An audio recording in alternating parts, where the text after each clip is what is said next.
사무엘상 27장 1절부터 2절 말씀까지 같이 한 목소리로 합독합니다. 시작. 다윗이 그 마음에 생각하기를 내가 후일에는 사울의 손에 붙잡히리니 블레셋 사람들의 땅으로 피하여 들어가는 것이 좋으리로다. 사울이 이스라엘 온 영토 내에서 다시 나를 찾다가 단념하리니 내가 그의 손에서 벗어나리라 하고, 다윗이 일어나 함께 있는 사람 600명과 더불어 가드왕 마옥의 아들 아기스에게로 건너가니라. 아멘. 며칠 전 목사님들의 모임이 있었어요. 서로 같은 생각과 또 같은 고민을 가진 분들의 모임에 참석한다는 거 참 좋잖아요. 그렇죠? 서로 이해할 수 있고 또 고민을 나누기도 합니다. 또 문제가 있다면 서로가 진심을 다해서 해결책을 찾아보기도 하고 합심해서 기도하고 또 새 힘을 얻습니다. 여러 목사님이 계시니까 개척교회 목사님도 계시고 또 한 70여 년 정도의 역사를 가진 교회를 담임하는 목사님도 계시고 정말 다양한 목회 환경 속에서 목회하시는 목사님들이십니다. 이 다양한 환경 속에 계신 목사님들을 보면서 제가 느끼는 것이 있습니다. 뭐냐면 좀 그 환경이 다르다 뿐이지 모두 하나같이 기도 제목이 있고 아쉬움도 있고 아픔도 있다 하는 거예요. 제가 보기에는 이쪽 환경, 이쪽 목회 환경은 굉장히 좋은 것 같은데 그쪽 목사님은 또 나름대로 기도 제목이 있고 아쉬움도 있고 아픔도 있더라 하는 겁니다. 남이 보기에는 좋은 환경에서 목회하는 것처럼 보이는데 당사자는 남이 느끼는 그런 좋은 환경으로 보지 않는다는 것이죠. 각기 문제점이 있습니다. 각기 다른 환경이기 때문에 각기 다른 고민이 있고 각기 다른 기도 제목이 있고 그래서 혼란스럽기도 합니다. 모임 가운데 어느 목사님이 안식년을 가신다는 말씀을 들었어요. 몇 개월 미국으로 안식년을 떠나신다는 거예요. 그분을 볼 때 제가 참 존경한다 하는 마음이 드는 것이 정말 여러 가지 어려운 여건들이 있거든요. 제가 말씀드리기 좀 곤란한 그런 여러 가지 어려운 여건들 가운데서 정말 꿋꿋하게 목회자로서의 품위와 믿음을 지키셨고 또 교회를 지키시는 그러한 목사님이셨습니다. 너무 이렇게 존경스럽더라고요. 안식년을 가신다니까 굉장히 이렇게 충전의 시간 가지시라고, 행복한 시간 가지시라고 여러 목사님께서 계속해서 이렇게 격려하고 축하해드리는 그러한 모습을 보았습니다. 어느 분께서 그 목사님들 모인 카톡방에 올리신 그 찬양이 있어요. 하나님의 부르심에는 한 그런 찬양인데 제가 그 가사 내용을 좀 읽어드리겠습니다. 하나님의 부르심에는 후회하심이 없네. 내가 이 자리에 선 것도 주의 부르심이라. 하나님의 부르심에는 결코 실수가 없네. 나를 부르신 하나님의 신실하심을 믿네. 작은 나를 부르신 뜻을 나는 알 수 없지만 오직 감사와 순종으로 주의 길을 가리라. 때론 내가 연약해져도 주님 날 도우시니 주의 놀라운 그 계획을 나는 믿으며 살릴. 날 부르신 뜻 내 생각보다 크고 날 향한 계획 나의 지혜로 측량 못하나 가장 좋은 길로 가장 완전한 길로 오늘 또 날 이끄심 믿네. 사랑하는 여러분, 여러분을 향한 하나님의 계획하심, 하나님의 부르심, 절대로 실수가 없으신 하나님의 계획이심을 믿습니다. 아멘.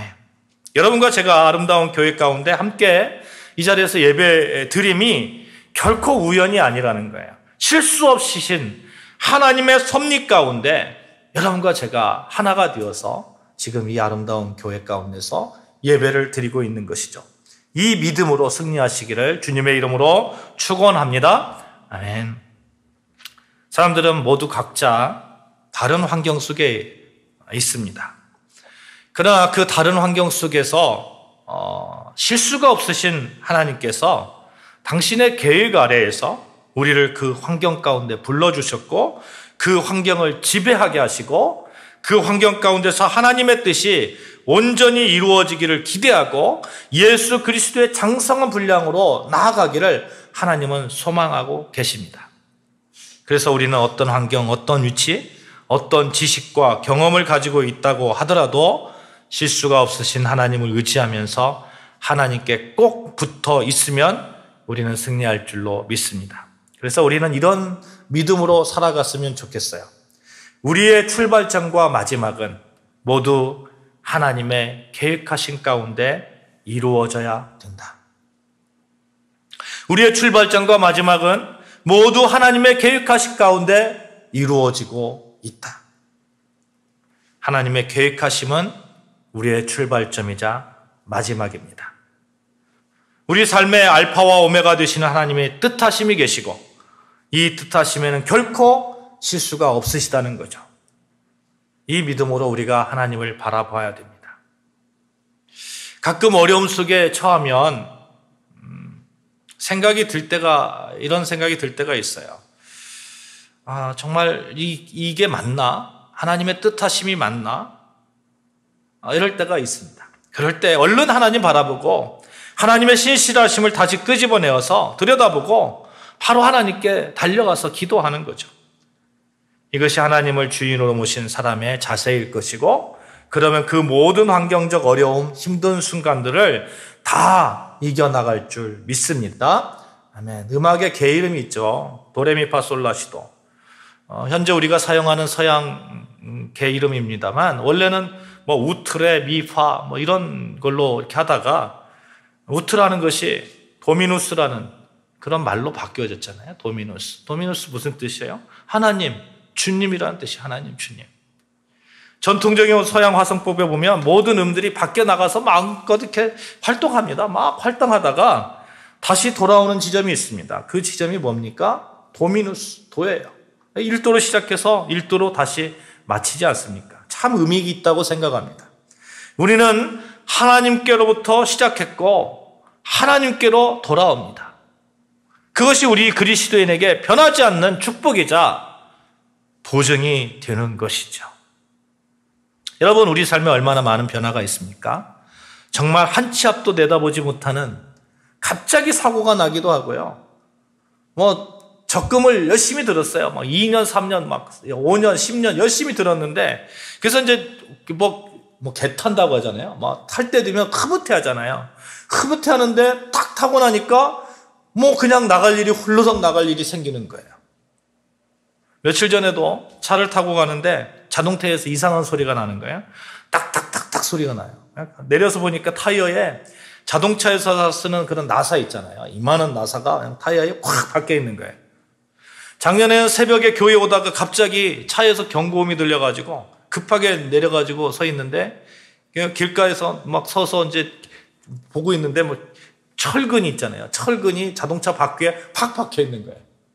아니, 길을 가다가 길을 가면서 앞을 안 보는 거 아니잖아요. 보잖아요. 보는데, 그 철근이 있는지, 그 나사가 있는지, 우리가 어떻게 알 수 있습니까? 어떻게 알 수 있나?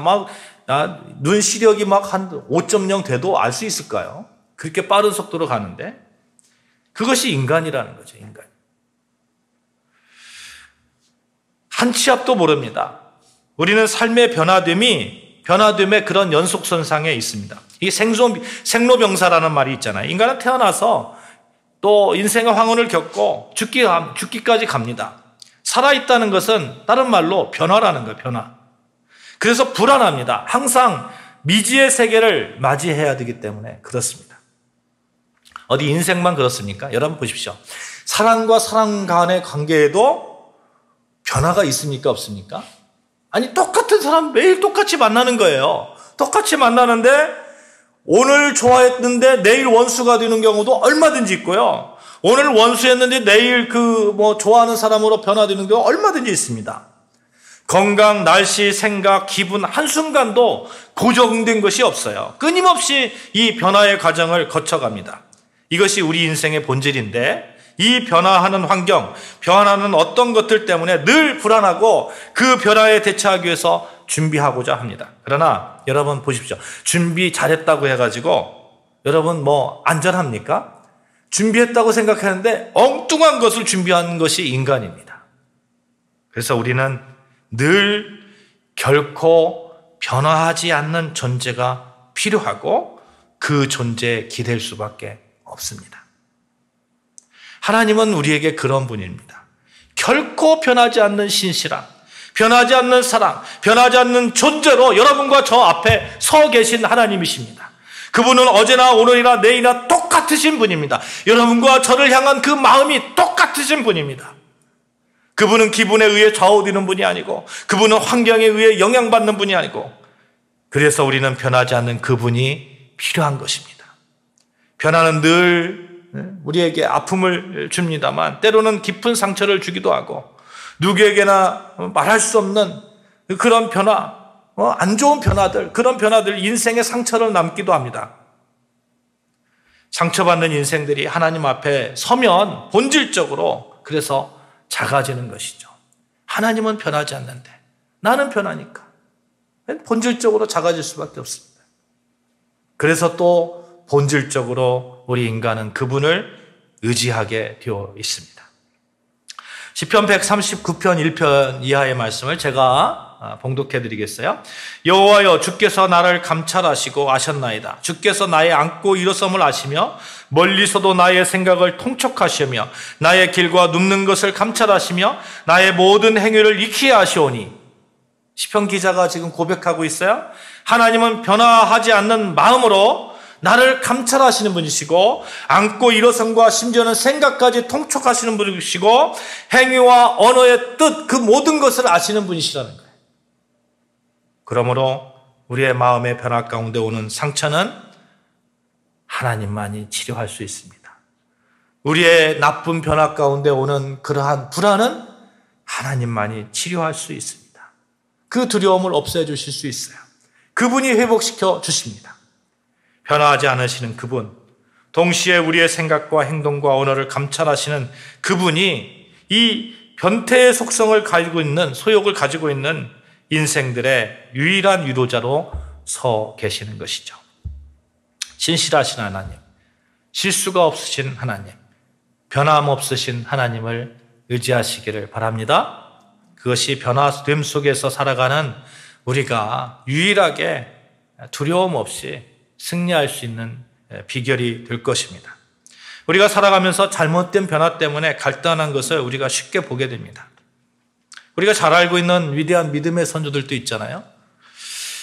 이 잘못된 변화 때문에 힘들어하고 주저앉으려고 하는 그런 경향도 보여집니다. 여러분 엘리야 아시잖아요. 엘리야. 이 선지자가 어떤 선지자입니까?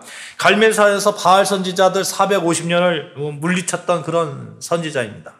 굉장한 그런 그 리더십이 있고 파워가 있고 뭐 강당이 있고 이런 분이시죠. 그런데 그가 바알 선지자 450명을 죽이고 난 다음에 이렇게 좀 승리에 도취해 있을 때, 그런 환경 가운데 있을 때 갑자기 이세벨 왕비가 자기를 죽이겠다고 하는 그런 한마디에 브엘세바로 도망해서 그곳 광야의 척박한 그 환경 속으로 들어갑니다. 그 환경이 변화되었어요. 상황이 변화되었습니다. 승리자에서 쫓기는 사람으로 완전히 상황이 변화되었습니다. 왕비는 자기를 죽인다고 하고 지금 쫓기는 신세이고, 열왕기상 19장에 보시면 그 변화 가운데 너무나 괴로워서 하나님께 죽기를 기도합니다. 죽기를. 열왕기상 19장 4절 말씀 제가 봉독해 드리겠습니다. 스스로 광야로 들어가 하루 길쯤 행하고 한 노된나무 아래 앉아서 죽기를 구하여 가로되 여호와여, 넉넉하오니 지금 내 생명을 취하옵소서. 나는 내 열조보다 낫지 못하니이다. 갈멜산에서 바알 선지자 사그리 죽인 그런 사람인데 그 이세벨의 한마디 때문에 도망해가지고 하나님, 나 이제 죽기를 원합니다. 죽기를 원합니다. 그 변화를 견디지 못하는 거죠. 그 상황을 견디지 못하는 거예요. 사랑하는 여러분, 이런 정말 엘리자 같은 그런 선지자임에도 불구하고 전혀 예상 밖의 변화됨, 그 변화됨이 극도로 어려워진 변화이니까 우울감에 빠지고 자기는 자기 조상들보다 나을 것이 없다고, 이 백성이 변한 것이 무엇이냐고 자기가 했던 사역에 대해서 회유에 빠지며 죽기를 청하는 그 모습. 여러분, 그런 것 같아요. 우리는 변화하는 것이 너무나 당연한 인간입니다만 그 변화됨의 속성에 몰입되어 버리면 현재의 변화만 바라보게 되고 믿음을 잃어버리게 되고, 그렇게 되면 하나님을 바라보지 않고 하나님의 능력을 의심하게 되고 곧바로 영적 침체가 오게 되는 것이죠. 우리가 삶의 변화가 있어요. 우리 가다가 또 어떤 변화가 있을지 모르겠어요. 뜻하지 않는 변화가 있을지 모르겠습니다. 그 변화 가운데 바로 이게 두려운 변화고 아픈 변화면 우리는 이 변화됨의 상황을 생각하는 것이 아니라 하나님을 바라봐야 되는 거 아니겠습니까? 하나님께 나아가고 하나님께 기도하고 하나님의 뜻이 무엇인지 우리가 구해야 되지 않겠습니까? 오늘 본문의 다윗도 이 면에서 실패한 것 같아요. 다윗이 지금 사울 왕으로부터 도망다니는 신세가 되었습니다. 사실 그는 사울 왕에게 잘못한 것이 없습니다. 그렇죠? 전쟁의 영웅이에요. 나가면 이기고. 그래서 전쟁에서 이기고 돌아왔는데 백성들이 친송하기를 사울은 천천히요, 다윗은 만만이라. 얼마나 자기를 이렇게 올려 세웁니까? 자기를 막 올려 세우는 그 환경들. 여러분, 한번 제가 길거리 가고 있는데 막 이성화 하면서 와 그러면서 그러면 얼마나 으쓱할까요? 그런 환경 속에 있었던 거예요. 그런데 갑자기 사울이 막 자기를 시기하고 죽일 것 것처럼 하고 그런 환경, 똑같은 상황 가지고 똑같은 어떤 일 가지고 일 때문에 전쟁에서 이기고 돌아왔다는 그 일 때문에 어떤 사람은 자기를 이렇게 막 높이려고 하고 어떤 사람은 자기를 죽이려고 하고. 이때 다윗이 그 상황 가운데 하나님께 정말 달려가서 하나님의 뜻을 물었으면 좋으련만 그가 찾아간 곳이 어디입니까? 가드왕 마옥의 아들 아기스에게로 갔습니다. 그는 블레셋 나라입니다. 그것으로 도망한 거예요. 가드왕에게 가는 것이 그가 안전하다고 생각한 거예요. 우리에게 가장 안전한 곳이 어디입니까? 우리가 믿는 것은 하나님 아버지입니다. 하나님 아버지. 그는 그의 현재 처한 어려운 변화를 해결하기 위해서 엉뚱한 곳에 기대는 것이죠. 블레셋은 골리앗을 배출한 나라입니다. 지금 팔레스타인이죠. 팔레스타인. 이스라엘과 원수 나라입니다. 지금도 그런 것 같아요. 지금도 계속해서 그게 나아가는 거죠. 환경이 어렵더라도 이곳을 의지하면 안 되는 거 아닐까요? 다윗은 그렇게 하지 않았어요. 1절에 보시면 이렇게 전합니다. 다윗이 그 마음에 생각하기를 내가 후일에는 사울의 손에 붙잡히리니 블레셋 사람들의 땅으로 피하여 들어가는 것이 좋으리로다. 그 전에 하나님께 기도해서 하나님의 응답이 있었습니까? 그게 아니에요. 다윗이 마음에 생각하기를, 내 마음에 생각할 때 늘 괴로운 거예요. 그 변화된 가운데, 안 좋은 변화된 가운데 내가 막 생각하는 거예요. 내가 어떻게 해결해 보려고. 그러니까 유한한 나는 늘 변하는 나의 마음으로 생각하니까 오늘 맞았는데 내일은 틀리는 거죠. 이미 환경의 변화됨에 지배받고 있는 약한 마음으로 그렇게 생각하는 것이죠. 그의 곁에 언제나 신실하신 하나님이 계신데, 결코 변함없이 그를 지켜봐 주시는 하나님이 계신데 하나님을 바라보지 못합니다. 잘못된 변화됨, 함정이 여기 있는 것 같습니다. 거기에 자꾸 몰입됩니다. 자꾸 몰입돼요. 안 좋게 변화되면 자꾸 몰입돼요. 어떻게 해결하지? 어떻게 이 상황 면하지? 평상시에는 괜찮다가 어려운 변화가 되면 그러면 하나님을 착 보지 못하는 거예요. 문제 해결, 알파와 오메가 되시는 하나님이 계신데 그렇지 않다는 것입니다. 여러분, 이것이 인간이에요. 여러분과 저의 속성이라는 겁니다. 여러분과 안 그런 것 같지만 정말 어려운 환경이 딱 받치면 순간적으로 드는 생각이 이거 어떻게 하지? 이런 생각이 드는 거예요. 막 두렵고 떨리고 그렇죠. 특별히 우리가 자본주의 사회에서 살아갑니다. 자본주의 며칠 전에 금요 예배 끝나고 우리 금요 찬양단 형제님하고 같이 이렇게 차 타고 가는데 그 형제님이 그런 말을 해요. 목사님, 자본주의 사회에서 돈이면 다 해결되는데 돈을 잃어버리면 그 마음이 어떨까요? 하나님 바라볼 수 있을까요? 돈이면 다 해결되는데 우리는 하나님이면 하나님이 다 해결된다고 우리가 믿고 있잖아요. 근데 자본주의 사회에서는 돈이면 다 해결되는데 돈을 잃어버리면, 돈이 없으면 그 믿음을 지킬 수 있을까요? 여러분, 지킬 수 있습니다. 지킬 수 있어요. 그 믿음으로 우리가 승리해야 될 줄로 믿습니다. 우리의 주인은 하나님이십니다. 다윗을 우리가 좀 너그러운 마음으로 생각해 보자고요. 그런 모든 상황들. 아니, 오죽했으면 블레셋 갔을까? 도망다니다 더 이상 갈 곳이 없으니까 갔겠지. 자꾸 우리가 이렇게 이해하려고 하는 거죠. 그런데 문제는 이렇게 한번 환경의 변화됨을 바라보니까 계속해서 환경에 지배당하고, 그래서 매일 변화되는 인간의 속성으로 보면 매일 불안하고 매일 변명거리가 생기는 거예요. 다윗은 하나님의 사람입니다. 어려운 가운데로 변화됨을 느끼면 하나님께로 달려가야 됩니다. 블레셋 아기스와 이 관계를 맺으니까 이 다윗에게 계속해서 경건치 못한 일들이 계속 일어나는 겁니다. 8절 9절 보시면 그 다윗과 그의 사람들이 올라가서 그술 사람과 그리스 사람과 아말렉 사람들 침노하였느니 그들은 옛적부터 술과 애굽 땅으로 지나가는 지방의 주민이라. 다윗이 그 땅을 쳐서 남녀를 살려두지 아니하고 양과 소와 나귀와 낙타와 의복을 빼앗아 가지고 돌아와 아기스에게 이르매. 남녀를 그냥 싹 몰살시킨 거예요. 싹 몰살시킨 거예요.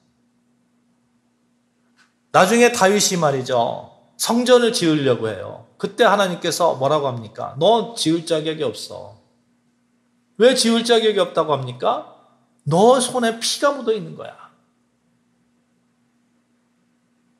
수많은 사람들을 죽였습니다. 수많은 사람들. 노략질하고 양과 소와 약대, 의복 이런 모든 것들을 빼앗았습니다.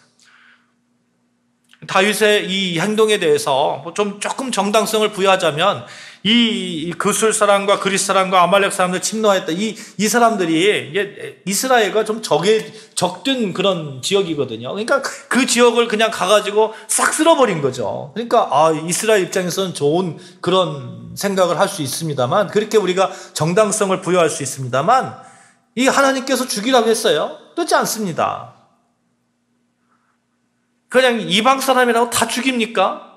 이스라엘 민족이 지금 이스라엘이 팔레스타인하고 싸움합니다만, 그거 보면서 참 이게 너무하지 않나 하는 그런 생각도 개인적으로 해봅니다만, 여러분, 인간의 생명은 귀한 거죠. 어찌되었든 귀한 겁니다. 아무리 이스라엘의 이스라엘의 그런 그 적되었던 그 땅에서 다 죽였다고 하더라도, 그러면 한번 10절에 보시면 다윗은 아기스에게 이 사실을 은폐하고 거짓말하고 있는 광경을 보게 돼요. 이 다윗이 양과 소와 나귀와 낙타 의복을 가지고 돌아오는 것을 보고서 아기스가 야, 그거 어디서 났냐? 그러니까 다윗이 거짓말합니다. 이건 유대 땅 남쪽에서 제가 그쪽 막 이렇게 사람들 친 다음에 거기서 얻어온 거예요. 거짓말하죠. 자기가 이렇게 친 곳이 다른 곳이라고, 유대 땅이라고 거짓말합니다. 다윗은 자기가 지금 블레셋 사람 아기스에게 가서 의탁하고 있으면서 아기스에게 거짓말하고 또 사람도 죽이고 이런 것이죠. 사랑하는 여러분, 거짓말이 거짓말을 낳는다는 말도 있잖아요. 원래 다윗은 그런 사람입니까? 그런 사람 아닙니다. 다윗은 철저하게 하나님을 신뢰했던 사람입니다. 믿음의 사람이었어요. 근데 지금은 자신을 쫓는 사울을 두려워서 그 변화됨의 처리 과정에 그는 더 나쁜 변화를 선택했던 것입니다. 그래서 우리가, 여러분, 좀 어려운 변화가 있잖아요. 그러면 내가 잘못 선택하면 더 어려운 변화로 갈 수 있겠다 하는 그런 그 생각을 늘 가지고 있어야 돼요. 이걸 해결하려고 더 어려운 변화 속에 푹 들어가는 거예요. 그 더 어려운 변화가 무엇입니까? 내 생각으로 가는 거예요. 하나님께 의지하고 하나님께 의견을 구하고 하나님께 기도하고 찬양하고 말씀 가운데서 하나님께서 열어주시는 그 길 가운데 여러분과 제가 서야 될 줄로 믿습니다. 사랑하는 여러분, 우리는 변화됨에 익숙하지만 그 변화됨이 우리의 믿음을 지배하게 해서는 안 됩니다. 한번 예수님 믿은 그 믿음이 그 어떠한 변화 가운데서 끝까지 그 믿음을 지켜나갈 때에 하나님은 신실하시고 자비하시고 사랑이 넘치시고 실수가 없으신 하나님의 능력을 맛보게 될 것입니다. 그래서 우리는 어떤 안 좋은 변화가 생길 때에 곧바로 하나님을 바라봐야 됩니다. 좋은 변화가 있을 때에도 곧바로 하나님을 바라봐야 됩니다. 히브리서 12장 2절 말씀에 온전케 하시는 예수를 바라보자. 믿음의 주여 또 온전케 하시는 예수를 바라보자. 예수님은 믿음의 주님이시고 예수님은 우리를 온전케 하시는 분이십니다. 예수를 바라보시길 바랍니다. 아멘. 변화된 가운데 예수님을 바라보자고요. 혹시라도 여러분이 신앙생활 가운데 환경적 요인 또는 변화됨의 어려움으로 인해서 영적인 어두움이 밀려오는 그런 변화가 느껴진다면 지체 없이 예수님을 바라보는 거예요. 지체 없이. 환경을 바라보는 것이 아니라 변화됨을 바라보는 것이 아니라 예수님을 바라보는 것입니다. 변화는 우리 인간의 필연적인 숙명인데 그때마다 변화된 환경을 바라보는 것이 아니라 그때마다 예수님을 바라보는 여러분과 저 되어지기를 축복합니다. 사랑하는 여러분, 믿음의 사람인 엘리야도 다윗도 어려운 변화 속에서 그 변화된 환경을 바라보다가 엘리야는 죽기를 원했고요. 다윗은 하나님의 사람으로 해서는 안 될 행동들을 이렇게 하는 그러한 일들을 우리가 보게 됩니다. 어려운 환경 속에서 우리가 예수님 바라보십시다. 우리 하나님 바라보십시다. 하나님은 우리를 정말 완전케 하시는 그런 하나님이십니다. 영적으로 침체가 되었다고 생각될 때에 그럴 때 곧바로 하나님을 바라보고 예수님을 바라보십시다. 환경을 바라보지 말고요. 하루가 다르다는 말이 있어요. 하루가 다르게 우리의 육체는 피폐해집니다. 그러나 우리는 변화됨에 우리가 낙심하지 않을 수 있습니다. 왜 그렇습니까? 예수 그리스도가 있기 때문에 그렇습니다. 예수 그리스도를 인해서 우리가 힘을 얻습니다. 우리 변화됨이 여러분 인간의 속성이라고 하면 우리는 좋은 방향으로 변화됨이 있습니다. 고린도후서 4장 16절 말씀 같이 찾아보시겠습니다. 같이 합독합니다. 시작. 우리가 낙심하지 아니하노니 우리의 겉사람은 낡아지나 우리의 속사람은 날로 새로워지도다. 아멘. 우리 인간은 변화합니다. 우리의 겉사람은 낡아지나 우리의 속사람은 날로 새로워지는 그런 은혜가 여러분과 저에게 있는 거예요. 날로 새로워지는 그런 은혜가, 날로 새로워지는 예수님 닮아가는 그런 은혜가, 그런 변화가 여러분과 저에게 있는 겁니다.